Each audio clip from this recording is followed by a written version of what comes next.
Brush చేసిన తర్వాత just index finger తో gentle circular massaging of the gums 1/2 minute 1 minute లో అయిపోతుంది. సింపుల్ అది. That is nice, that is good. మన ఇండియాలోనేమో పొద్దున్న లేచిన వెంటనే బ్రష్ చేస్తారు, అబ్రాడ్ లోనేమో రాత్రి పడుకోబోయే ముందు బ్రష్ చేస్తారు. మీరు ఏది ప్రిఫర్ చేస్తారు? 2 పూట్ల చేయాలి. అవునా? కంపల్సరీ. ఉదయం ఒక 1 minute, నైట్ అంటే డిన్నర్ తర్వాత ఒక 1 minute చేసి తీరాల్సిందే. ఈ 2 కాదు, అందరూ మిస్ అయ్యేది ఏంటంటే ఫ్లాసింగ్. అవును, ఇప్పుడు అవి కూడా వచ్చాయి కదా సార్, ఒక పుల్లలా వచ్చి దానికి కూడా ఒక థ్రెడ్ లా వచ్చి మనం మధ్యలో పంటికి మధ్యలో ఉన్న ఫుడ్ మనం ఈజీగా రిమూవ్ చేయొచ్చు. సో అది వాడడం వల్ల పళ్ళు దూరం అయిపోతాయనే అపోహ కూడా ఉంది చాలా మందికి. అది కూడా తెలియకే. నథింగ్ బట్ ఫ్లాసింగ్ కదా. ఫ్లాసింగ్ ఏం చేస్తుంది? 2 పళ్ళ మధ్యలో ఉండేటువంటి ఫుడ్ పార్టికల్స్ ని రిమూవ్ చేస్తుంది. Correct. Tooth brush cannot remove that. Absolutely. Tooth brush ఎప్పుడు కూడా సర్ఫేస్ మీద మాత్రం క్లీన్ చేస్తుంది, లోపల వైపు, బయట వైపు, పైన వైపు, రెండింటి మధ్యలో టూత్ బ్రష్ కెనాట్ పాస్. దానికోసమే ఫ్లాసింగ్ చేయాలి. సో మనం 3 పూట్ల after breakfast, after lunch, after dinner flossing గనక చేయగలిగితే 100 ఏళ్ళు బతికినా 150 ఏళ్ళు బతికినా మీ ఒరిజినల్ పళ్ళు మీకు ఉంటాయి. బికాస్ బోన్ లాస్ జరగదు.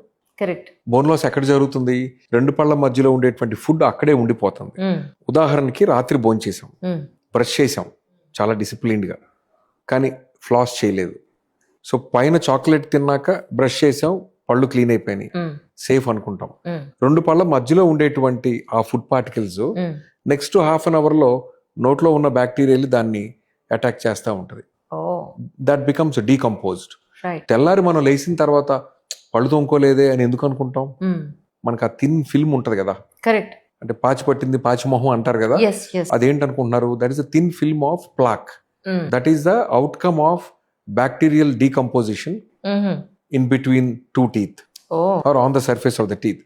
సో దాని వల్ల అది ఒక 9 గంటలు, రాత్రి 10 గంటలకు మనం తినేసి పడుకుని ఉదయం 7 వరకు ఏం తినం. ఇన్ని గంటల పాటు అక్కడ మీకు బ్యాక్టీరియా యాక్టివ్ గా ఉంది. ఇలా ఒక 10 ఏళ్ళు 20 ఏళ్ల పాటు ఆ బోన్ ని మొత్తం తినేసి ఇంత సపోర్టింగ్ ఉన్న బోన్ ఇక్కడ దాకా వస్తుంది. Then the teeth becomes loose.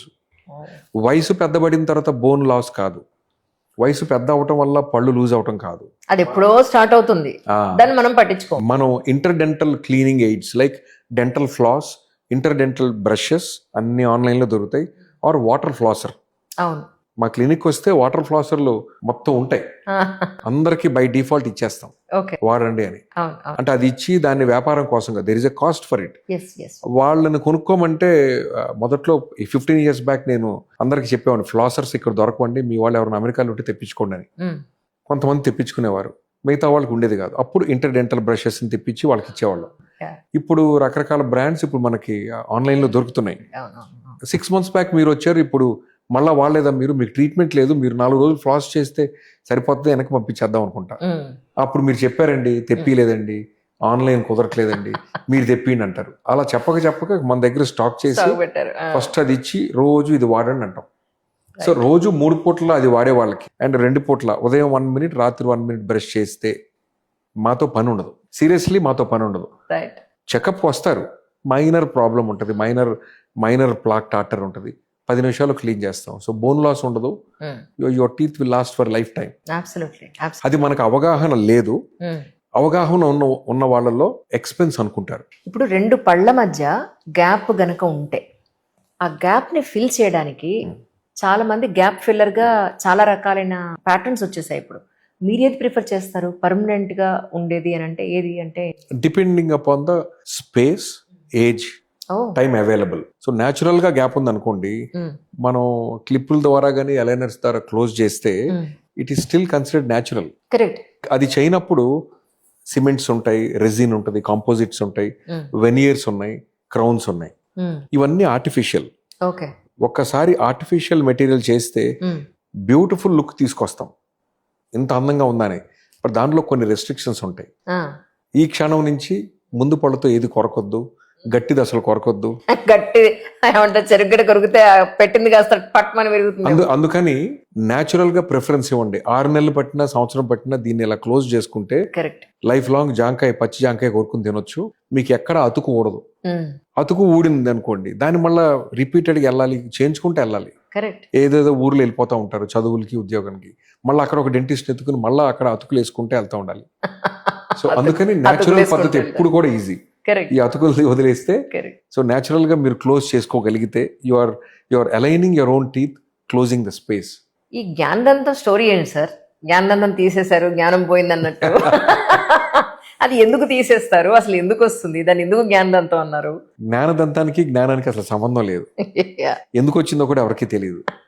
Probably అది 15 to 18 years ఏజ్లో కానీ, లేకపోతే 17, 18 to 25 years ఏజ్ గ్రూప్లో అది రావటం మొదలవుతుంది. అంటే థర్డ్ మోలార్, మూడవ దంతం జ్ఞానదంతం అంటాం, విజ్డమ్ టూత్ దాని పేరు. సో ఆ టైంలో వచ్చినప్పుడు మోర్ ఆఫ్ జ్ఞానం అనుకుంటారో మరి ఎందుకు వచ్చిందో. అంటే మేబీ నేను అనుకోవడం ఏంటంటే సార్, అంటే నాకు 30లో వచ్చింది, చాలా లేట్గా. నేను అనుకున్నా మెచ్యూరిటీ వచ్చినప్పుడు ఇది వస్తుందేమో అనిపించింది నాకు, లేకపోతే రాదు. సో అది పన్ను రావటంలో ప్రాబ్లం కాదండి, అది రావటం వల్ల సమస్య ఉంటే అది వంకరగా వస్తుంది, లేకపోతే ఒక్కోసారి రాకుండా అడ్డు ఉండిపోయి పెయిన్ కానీ, స్వెల్లింగ్ కానీ, ఇన్ఫెక్షన్స్ కానీ వస్తూ ఉంటాయి. సో దానివల్ల సఫర్ అవుతున్నప్పుడు మనం ఎక్స్రే తీసి ఈ పొజిషన్ అబ్నార్మల్గా ఉంది కాబట్టి మనం రిమూవ్ చేయాలి. సో అన్ని పళ్ళు తీయాలంటే జస్ట్ నార్మల్ రొటీన్ టెక్నిక్లో తీస్తాం. జ్ఞానదంతం తీయాలంటే అది ఎక్కడో యాంగిల్ ఆఫ్ ద జాలో ఉంటుంది అది. సో బోన్ మధ్యలో ఉంటుంది. So that takes more time to remove. Some times అదే పన్ను పూర్తిగా బయటికి రాదు, చిగురు లోపల సగం ఉండి మిగతా పళ్ళనన్నింటినీ డిస్టర్బ్ చేస్తూ ఉంటుంది, ఇది కూడా చెప్తారు. సో ఎందుకు బయటికి రాదు, దాన్ని తీసేస్తేనే ఎందుకు రిలీఫ్?